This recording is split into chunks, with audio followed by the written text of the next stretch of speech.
If you Google the subject of leadership, you'll find tons of seminars, books, videos. I mean, there's no shortage of data out there about how to become a better leader. Now, some of this stuff is pretty decent, and in my opinion, some of this stuff is not very good. But bottom line is, being a better leader, being able to, especially if you find yourself as an owner of a business or a manager, learning how to do that better and lead the people under your charge, wanting to know how to do that, is definitely something that is in demand. So for this week's tip, I want to talk about 6 ways to become a better leader in your dental practice.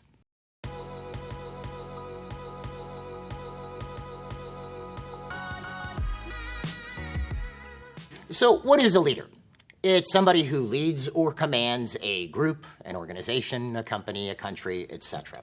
So like I said, if you're an owner of a business or you're a manager, you are, whether you like it or not, a leader. So the idea is, how do you become better at this? And obviously, as a leader, you're supposed to supply a vision to the group, goals for them to achieve. You have a responsibility to the overall success of the group. You want to obtain compliance with the orders and programs that you're putting into the group. You want to protect the group as well as protect the members of the group. So let's look at a couple of basic things that you can do. Obviously, this is a short video tip. There's a lot to know about this, but here are just a few things you could start working on. Well, point number 1, and this is something that I see wildly out in a lot of business owners, is you have to hold yourself to account. And what do I mean by that? So if you have a staff member and they're late for work, you find that aggravating. If you have a staff member and they're guilty of some form of misconduct, that might upset you. Well, are you doing the same things? Are you late for meetings? Are you not doing the things that you're demanding of your team? Right? If you screw up, if a staff member screws up, you would expect them to apologize or try to make that up somehow. If you screw up, do you apologize and make that up yourself?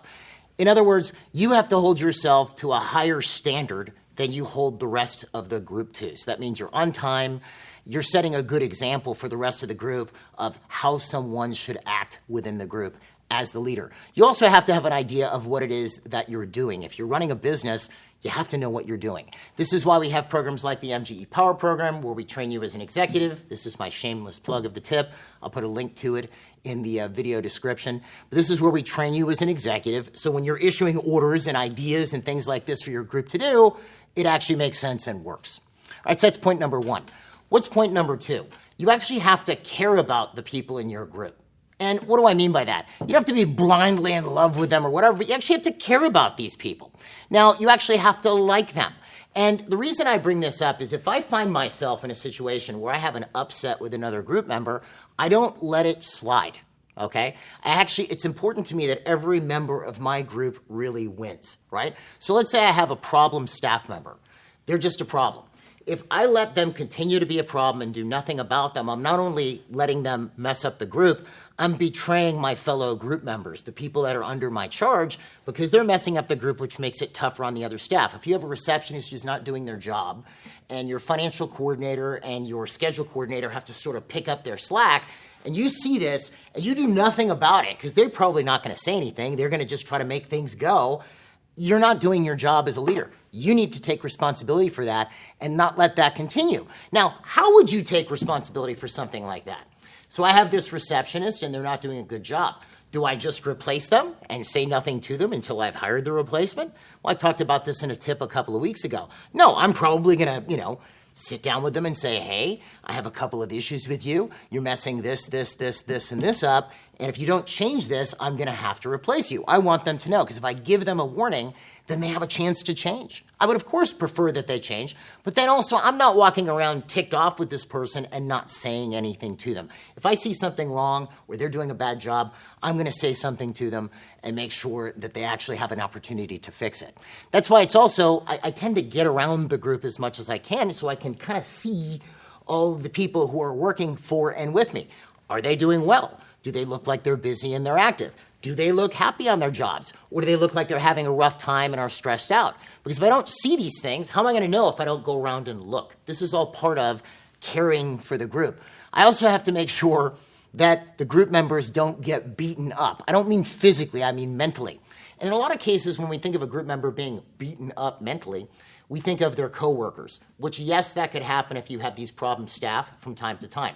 But more often, they're gonna get beaten up by your public, okay? So let me explain. If a certain percentage of your staff are problems, let's say, I don't know, 10%, okay, of potential staff that you hire. And I'm just throwing an arbitrary number out. Let's say a potential of 10% of people are problems. There's an actual number for this, which we cover in the MGE Communication and Sales Seminars. Just put a link to in the description below. But let's just say it's 10%. That's not the real number. Well, if you have 10 staff, that means potentially you have one problem. Well, if 10% of people are problems or toxic or issues, and you're seeing 20 patients a day, that means 2 patients a day, or on a 4-day week, 8 patients a week, or if you're working 50 weeks a year, 400 patients a year are potentially problems. Well, those patients, if they're unappreciative or difficult or rude or overbearing, they're taking it out on your staff. In a lot of cases, they'll take it out on your staff member before they take it out on you, the doctor. You have to put a stop to that. You cannot allow people to come in and abuse your staff mentally. If you see somebody acting rude to your hygienist, or your hygienist looks upset after seeing a patient, the patient probably needs a conversation to see if they actually belong in your practice, okay? So you have to care about the group and make sure that they are successful and that they are winning, all right? Point number 3 is you do have to provide a clear vision or goal for where you're going. Now, this is on a couple different levels. Let's say you have a mission statement or a goal that you have for patients in your practice, right? You want to eliminate all active disease, restore their aesthetic and function, and you want them to improve their overall health by having perfect oral health, and you want them to be so happy that they refer their friends and family. That's the goal of the practice. Well, your staff should be made aware of this on a regular basis and be thinking with it. That's sort of the overall goal with what we're going for with patients. But then on a tactical basis, what's happening with this business? Where are we going? You know, let's say I come to work for you and I'm the receptionist and I'm thinking this is my career and I want to move up in the organization, and you have zero intention of growing the business, or you don't provide a clear vision as to where this is going to go, I'm probably not going to last very long. So you have to provide a clear vision of where is this practice going. Hey guys, we have 8 operatories right now. We want to eventually expand to 12, or we want to open a second location across town, and we want to expand to multiple offices, or we want to have this big office, and we want to be adding all these procedures. People should be aware of where is this business going, because then they can kind of see where they may fit into your business growth. But you have to provide this vision to the group so they can think with it and inspire them to move towards it and be positive about it yourself. So you might be having a rough time achieving that vision. You know, we've all had those days where you go, ugh, right? But you can't do that. You got to kind of get back on the horse and start riding again, and then inspire everybody else to follow you.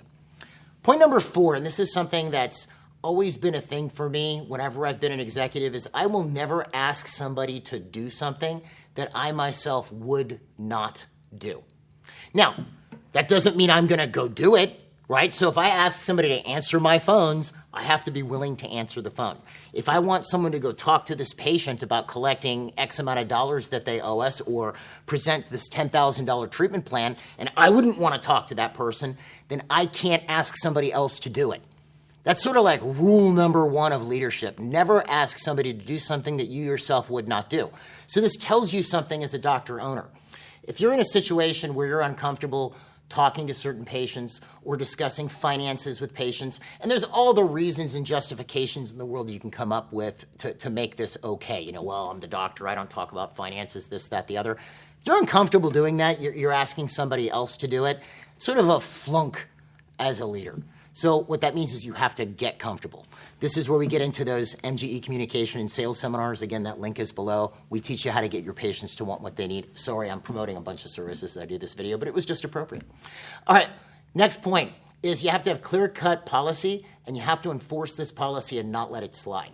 So if you have a policy that every morning you're having a morning production meeting at 8:45, that means you're in the seat at 8:40 waiting for everybody, and you don't let it slide. If someone's guilty of misconduct or violating policy, you don't let it slide. That said, let's say I have a super productive treatment coordinator. They're just lighting it up, and they happen to be late for work one day. I'm not going to lose my mind. This is a productive person. But let's say I have this really non-productive person, and they're late for work one day. Well, the penalties might be a little bit more severe in that case because they're not bringing as much to the table as that treatment coordinator. So I'm sort of valuing my team members based on what they offer to the organization. Now, that might be an unpopular viewpoint. You know, I do treat everybody equally. That isn't the point. But if you take a look at an organization, the idea is you're trying to get everybody on the same page, moving in the same direction. Compare it to a tug of war, right? You're in tug of war, and what you expect in a tug of war is everybody is pulling to the utmost of their ability. Some people are stronger than others and can pull harder than others. But if they're not pulling, instead they're twanging the rope or they're pushing when pretending to pull, those are the type of staff members that are going to get you in trouble. Everybody should be pulling to the best of their ability, okay? And last point is, you're responsible not only to the team, but you're also responsible to the organization. So let's say you're the office manager and you have a treatment coordinator and they're doing a terrible job, right? Your job is not to manage them while they're doing a terrible job. Your job is to make sure the job gets done. Either they need to get fixed or they need to get replaced, or whatever it is you might need to do. You can't let that area of the organization crash, because you're not only letting the organization down, you're letting the rest of the team down at that point. Your overall responsibility, because if the organization's successful, the team themselves are also going to be successful. So like I said, there's a ton to learn about this. Matter of fact, we spend months training a client on everything having to do with being an executive and a leader, whatever. But those are six basic points you can think of that you can implement into your life and business that hopefully will help you achieve better results with what you're trying to do. Anyway, that's all I have for you this week. If you'd like to find out more about MGE, you can find us online at mgeonline.com or call us at 800-640-1140. And if you'd like to see more videos like this, don't forget to hit the subscribe button and the notification bell to make sure that you're made aware when we come out with a new tip. Folks, have a great week, and we'll see you at the next tip.